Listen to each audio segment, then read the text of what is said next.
Excel tests helped me to manage my time and feel more comfortable going into the test.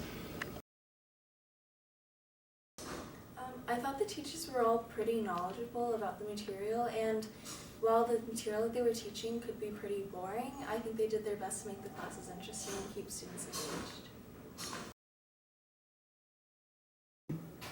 On the ACT, I know a big struggle for some people is time management, because you don't get much time for each section. So I would recommend, if you're having trouble on a question, going back to it and keep moving on.